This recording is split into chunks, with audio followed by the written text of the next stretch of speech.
বিসমিল্লাহির রহমানির রহিম। হে সমস্ত জগতবাসী, আজ আমি শামীম আলী চিশতি আপনাদের সামনে কিছু আলোচনা নিয়ে হাজির হলাম। সে আলোচনাগুলো হলো যে আমাকে অনেক আশিক, অনেক ভক্ত, অনেক স্তরের লোক একটি কথা বেশ কিছুদিন বলেছেন, যার ফলে সে আলোচনাটি নিয়ে আপনাদের সামনে উপস্থিত হলাম।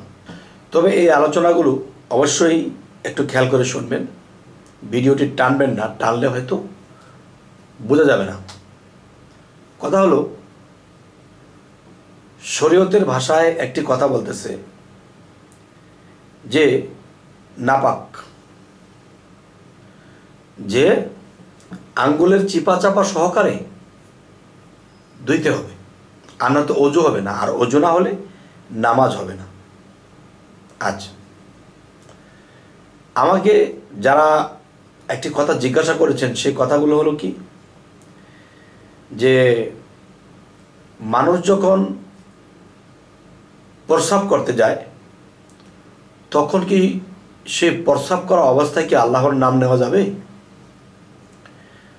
যদি মানুষ বাথরুমে যায়, বাথরুমের অবস্থায় কি মানুষ আল্লাহর নাম নিতে পারবে? তো এই কথাগুলো জিজ্ঞাসা আমাকে করেছেন।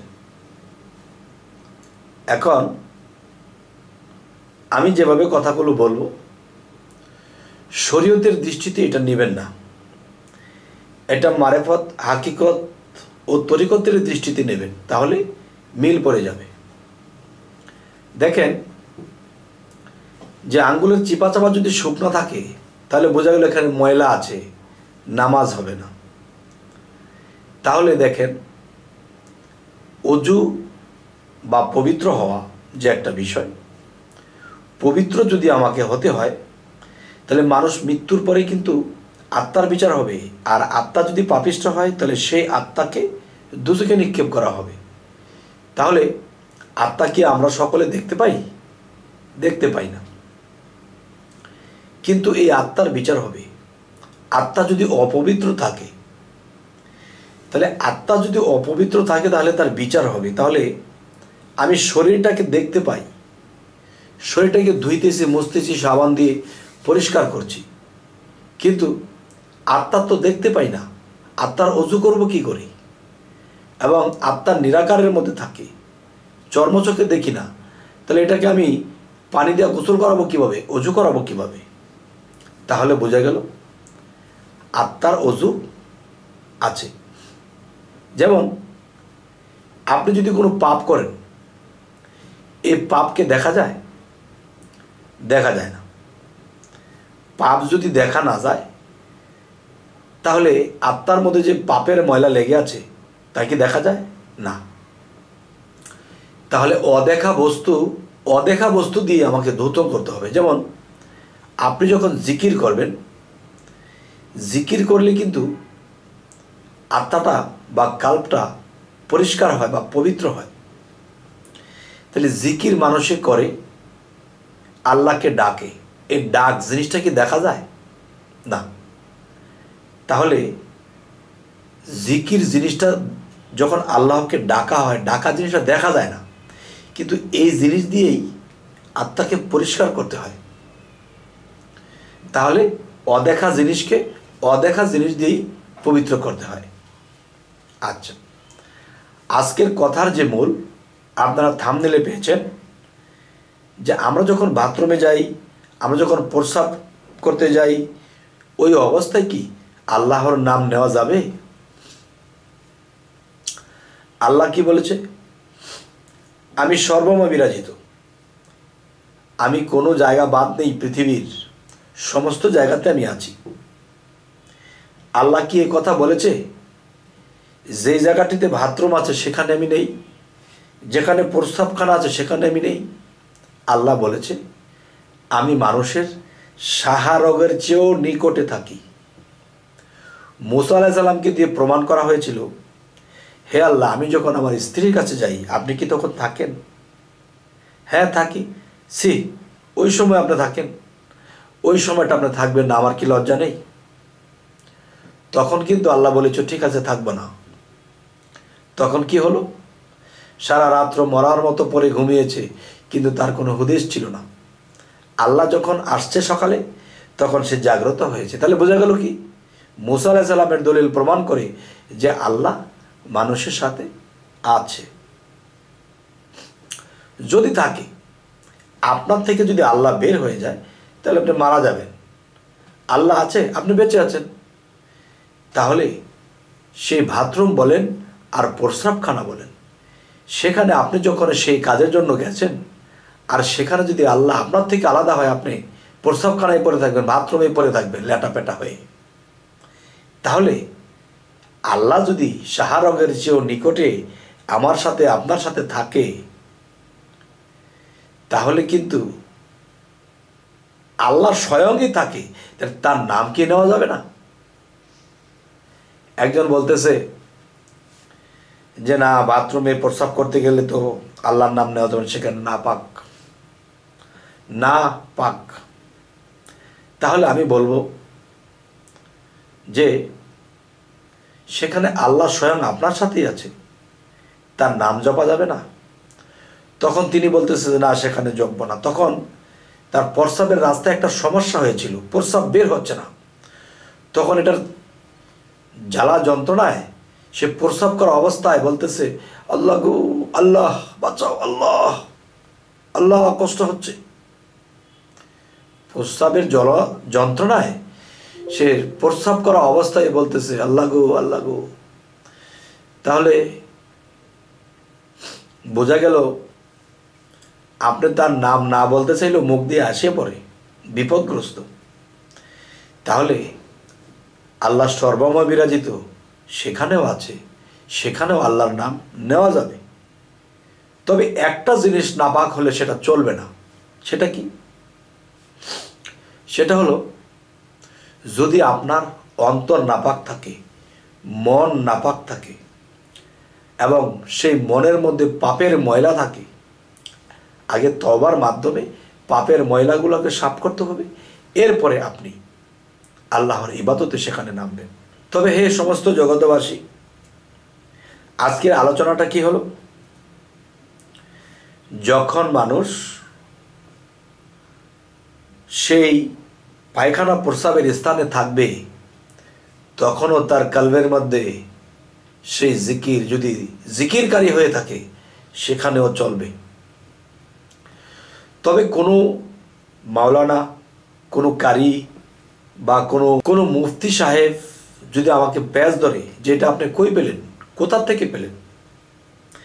দেখেন, কিছু কিছু হাদিসের মধ্যে এমন কথাও লিখেছে যে নামাজ বাদ দেওয়া যাবে না। যদি একজন মায়ের ঘরে একজন সন্তান কিছুটা ভূমিষ্ঠ হয়ে পৃথিবীতে এসে গেছে, আর কিছুটা ভূমিষ্ঠ হয়নি, ওই অবস্থায় যদি নামাজের টাইম হয়, নামাজ পড়তে হবে। তাহলে এখানে তো শরীয়তের মধ্যে নাপাকি কাজ। তাহলে অর্ধেক ভূমিষ্ঠ হয়ে গেলেও যদি নামাজে দাঁড়িয়ে থাকতে হয়, নামাজ পড়তে হয়, তাহলে সেখানে তো নাপাকের কাজ চলছে, এখানে পবিত্র কিছু নেই শরীয়তের মতে। তাহলে তখন যদি নামাজের মধ্যে আল্লাহকে স্মরণ করতে পারে, তাহলে বাথরুমে কেন পারবে না? আল্লাহ সর্বময় বিরাজিত। হে সমস্ত জগতবাসী, আজকে আপনাদের সামনে যে আলোচনাগুলো করতেছি, আপনাদের থেকে খারাপ লাগতেছে? এই জিনিসটা কিন্তু অনেকের ভিতরে প্রশ্ন জাগে যে ওই অবস্থাতে কি আমরা আল্লাহর নাম নিতে পারবো? আচ্ছা, এবার আসি, সেই কথাটি হল, দেখুন, যেই জিনিসটাকে মানুষের নাপাক বলতেছে, যেই পানির দ্বারা মানুষ সৃষ্টি হয়ে পৃথিবীতে আসে, এটাকে নাপাক বলা হচ্ছে। যদি নাপাক বলা হয়, তাহলে সেই নাপাকে মানুষ সৃষ্টি, তাহলে সেই নাপাক দিয়ে যদি আপনার সৃষ্টি হয়, তাহলে আপনি পানিতে ধুইলে এর পবিত্র কিভাবে করবেন? কারণ সৃষ্টি আপনি নাপাকে, গ্রাম দেশে যদি যাই তখন দেখতে পাই মহিলারা গোবর দিয়ে এই শোলার ওপর দিয়ে মেখে মেখে মুঠা বাড়ায়, গ্রাম দেশে এগুলিতেও আগুন জ্বালিয়ে পাক করে। এখন এই মুঠাটা কিন্তু গোবর, আর গোবর তো নাপাক, এই নাপাক দিয়ে গোবরটাকে এই মুঠাটাকে তৈরি করা হয়েছে। এখন এই মুঠাটা যখন রোদে শুকানো হলো, তখন যদি কাউকে বলা হয় এই মুঠাটা ধুয়ে এনে তো, পবিত্র পরিষ্কার করে এনে তো, তাহলে এটা তৈরি গোবর দিয়ে এটাকে ধুইলে পরিষ্কার করলে কি হবে? এটা খসে পড়ে যাবে, কিন্তু এটা পরিষ্কার হবে না। তাহলে নাপাক জিনিস দিয়ে যদি আপনি আমি সৃষ্টি হয়ে থাকি, তাহলে কি এই জিনিস পানিতে ধুইলে যাবে? তাহলে বোঝা গেল মূলত নাপাক জিনিসটা কি। নাপাক জিনিসটা হলো মানুষ পাপ করতে করতে করতে করতে তার অন্তর আত্মাকে নাপাক করে ফেলেছে পাপের ময়লা দিয়ে, এবং এই পাপের ময়লা আত্মায় লেগেছে, দেহে লাগেনি। দেহের মধ্যে ধুলা ময়লা লাগলে পবিত্র হয়ে যায়। এখন আত্মার মধ্যে যে লেগেছে, এই আত্মা কি পানিতে ধুইলে যাবে? তাহলে একে সাধন দ্বারা, আল্লাহর জিকির দ্বারা, দেখা গেছে যে আল্লাহকে স্মরণের দ্বারাই আমার এই আত্মাকে পরিষ্কার করে নিতে হবে। তাহলে আজকে যে কথাটি বলতেছি, সেই কথাটির মূলে কি? মূলত দেহ নাপাক, এটা মারেফতের দেশে এটা নাপাক নয়। মূলতই যেটা নাপাক সেটাই হলো পাপের ময়লা, আর পাপের ময়লা দেহে লাগে না, আত্মায় লাগে। সেই আত্মার অজু করতে কয়েকটা পদার্থের কয়েকটা প্রকার লাগে, আর সেগুলো যার যার মুর্শিদ সেই অজুটা, একটা অজু করাবে আপনাকে বায়াত করার সময়, আরেকটা অজু করিয়ে দিবে আপনার বাহিরে ভাবে, আরেকটা অজু আপনাকে যে সাধনা দেওয়া হবে, এই সাধনার মধ্যে এই তিনটি প্রকারের অজু যেদিন হয়ে যাবে, সেদিন আপনি পবিত্র হয়ে যাবেন, সেদিন মহাপবিত্রর সাথে মিশতে পারবেন। তখন আল্লাহ বলবে না আমি তো মহাপবিত্র, এই নাপাক আমার সাথে মিশতে পারবে না। তারা জীবনে অনেক পাপ করেছে, পাপের ময়লা তাদের আত্মায় মিশে আছে। তখন সেই আত্মার ময়লা আর থাকবে না, যখন তিন প্রকার অজু হয়ে যাবে। আর সেটি যার যার কামেল মুর্শিদ দিয়ে দিবে, সেটা বায়াতের দিন দিবে। এক অজু আপনাকে দিয়ে করাবে, আরেকটি অজু আপনার মুর্শিদ করাবে ভিতরে, আরেকটি অজু আপনি সাধনার মাধ্যমে করবেন। তাহলে আজকের যে ফিনিশিং, যে আমরা বাথরুমে প্রস্রাবখানাতেও আমাদের অন্তরে জিকির চলবে, এটার কোনো নিষেধ নেই। তবে হে সমস্ত জগৎবাসী, আমাদের চ্যানেলের আলোচনা যদি ভালো লাগে তো অবশ্যই সাবস্ক্রাইব করে নেবেন, এবং পরবর্তীতে ভালো আলোচনা যেন আপনাদের কাছে পৌঁছে দিতে পারি। তো সকলেই ভালো থাকবেন। আল্লাহ হাফিজ।